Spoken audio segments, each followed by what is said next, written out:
नमस्कार दोस्तों। सक्षमता पोस्टिंग के बारे में खुशखबरी बताने वाला हूं जो शिक्षा विभाग में अभी खिचड़ी पक रहा है। सबसे पहले मैं ये बताऊंगा और साथ साथ ई शिक्षा कोष ऐप के बारे में अपडेट बताने वाला हूं। और यह अपडेट इतना बड़ा अपडेट है कि 7,099 शिक्षकों पर स्पष्टीकरण आया है। कहीं आप तो स्पष्टीकरण के घेरा में नहीं ना है, तो ये अपडेट को देख लीजिएगा। अगर आप इसके अनुसार चलते हैं तो आप पर भी स्पष्टीकरण आ जाएगा। तो एक बार अपडेट को लास्ट में मैं बताने वाला हूँ ई शिक्षा कोष अपडेट का, कि 7,000 वाले पर कैसे कैसे अब ये स्पष्टीकरण आया है, क्या क्या गलतियाँ किए हैं तो स्पष्टीकरण आया है, और वो गलतियाँ आप लोग नहीं करिएगा, ठीक है। और डाउटफुल वाले का रीकाउंसलिंग का अपडेट अभी तक ऑफिशियल नहीं आया है, लेकिन शिक्षा विभाग में चल रहा है कि आवेदन से पहले इन लोगों का काउंसलिंग पूर्ण कर लिया जाएगा।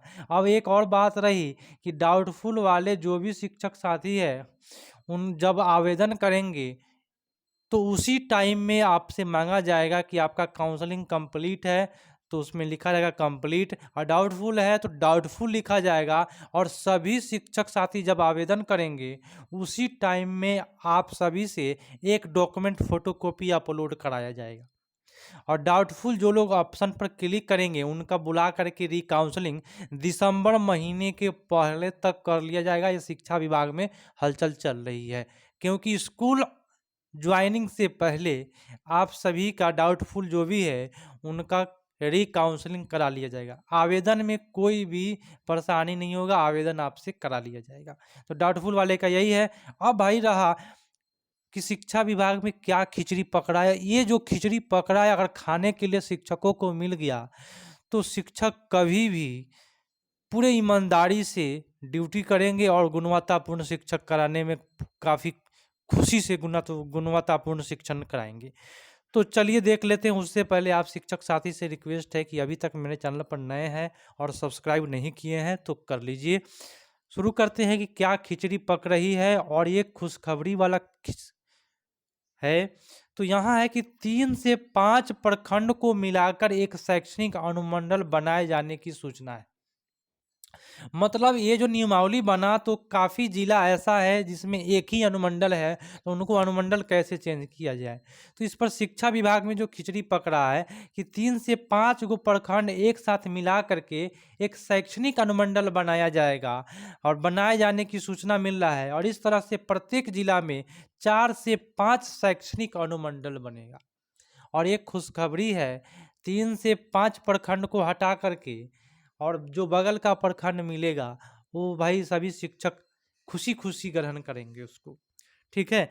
तो ये मिलने की संभावना है। साथ साथ खबर में ये भी है कि दीपावली के पहले एक बार फिर से ई शिक्षा कोष ऐप अपडेट होगा, और टीचर कॉलम में ही सबसे नीचे टीचर ट्रांसफ़र डिटेल का ऑप्शन आ जाएगा। मतलब कि दीपावली के पहले एक जो ई शिक्षा कोष ऐप का इस्तेमाल करते हैं उसमें एक कॉलम खुल जाएगा और उस पर लिखा रहेगा टीचर ट्रांसफ़र, ठीक है। और उसी टीचर ट्रांसफ़र पर क्लिक करके आप लोग अपना डॉक्यूमेंट अपलोड करेंगे, अनुमंडल अपलोड करेंगे। लेकिन ये दीपावली के पहले बोली जा रही है, खबर में आ रही है। सूचना ये भी है कि दिसंबर के मध्य और जनवरी के प्रारंभ तक जब प्रचंड ठंडी होगी तब विद्यालय बंद होंगे और उसी बीच में ट्रांसफ़र कर दिया जाएगा। जब ठंडी का मौसम रहेगा और विद्यालय बंद होंगे उसी समय में ट्रांसफ़र कर दिया जाएगा। 1 जनवरी के बाद आप जब भी सीएल लेंगे तब आपको बचा हुआ सीएल भी दिखेगा, डिडक्टेड होगा। जैसे कि मान लीजिए आप एक सीएल ले लेते हैं 2025 में, तो आपका बचा हुआ सीएल बताएगा 15 सीएल आपका बचा हुआ है। इस प्रकार से बताने वाला है। 1 जनवरी से ई शिक्षा कोष ऐप पूरी तरह से अपडेट हो जाएगा, और सेल्फ अटेंडेंस इन में फोटो और आउट के समय भी फोटो लागू कर दिया जाएगा। तो यही शिक्षा विभाग में खिचड़ियाँ पक रही है। तो इसमें सबसे जो बेटर न्यूज़ है आप लोग कमेंट करके बताइएगा कौन सा सबसे बेटर न्यूज़ मिला आपको। सबसे बेटर मेरे अनुसार जो मिल रहा है, 3 से 5 प्रखंड को मिला करके एक शैक्षणिक अनुमंडल बनाया जाएगा, और प्रत्येक जिला में 4 से 5 शैक्षणिक अनुमंडल होगा, और इससे शिक्षकों को राहत भी मिलेगा। जब ट्रांसफ़र पोस्टिंग की जो प्रक्रिया होगी तो। चलिए आगे बढ़ते हैं। 18 साल बाद शिक्षकों का तबादला सॉफ्टवेयर के माध्यम से होने वाला है और ये सॉफ्टवेयर के माध्यम से जो होने वाला है,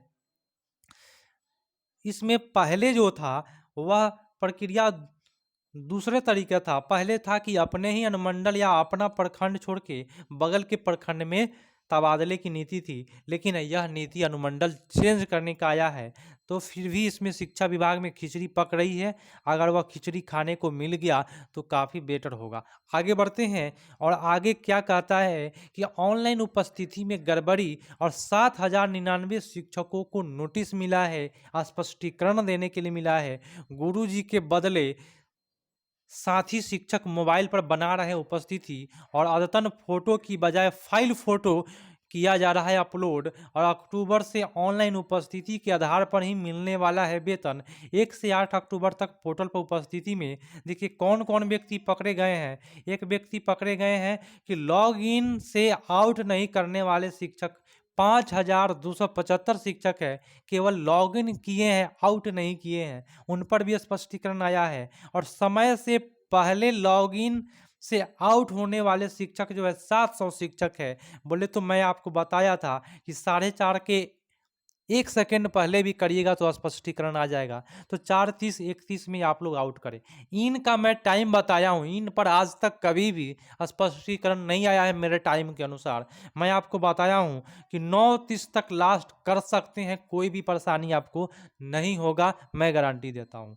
गत सप्ताह के किसी दिन अनुपस्थिति शिक्षकों की संख्या 864 शिक्षक जो है अनुपस्थित, उन पर भी स्पष्टीकरण गया है, अनुपस्थित हुए हैं, लेकिन सीएल ऑनलाइन नहीं लिए हैं। चलिए विद्यालय से बाहर उपस्थिति दर्ज करने वाले 260 शिक्षक हैं, जो काफ़ी शिक्षक है जो हरियाणा में बैठे हुए हैं और ऑनलाइन और मार्क ऑन ड्यूटी बना रहे हैं। वो 260 शिक्षक ऐसे पकड़े गए हैं जो केवल मार्क ऑन ड्यूटी बना करके अपना स्कूल संचालन कर रहे हैं, स्कूल नहीं जा रहे हैं। तो इस प्रकार से कोई भी कार्य नहीं करे जिसके वजह से आप पर स्पष्टीकरण आए और आपको परेशानियां हो। स्पष्टीकरण से बचना है इस शिक्षा कोष का, तो मैं आपको तरीका बताता हूं। 9 बजे से लेकर के 9:30 तक आप स्कूल में एंट्री कभी भी कर सकते हैं और 4:30 और 31 में आउट करिएगा, उसके पहले आप आउट नहीं करें, तो आप स्पष्टीकरण से बच सकते हैं। और सीएल आप प्रधानाध्यापक या अपने मोबाइल से ही लॉगिन स्कूल का आईडी करके आप वहां से सीएल ले लीजिएगा, तभी आप स्पष्टीकरण से बच जाइएगा। ऑफलाइन के फेर में नहीं पड़िए, नहीं तो अब की बार कहीं पेमेंट काटा अक्टूबर का तो सभी कोई सुधर जाएगा।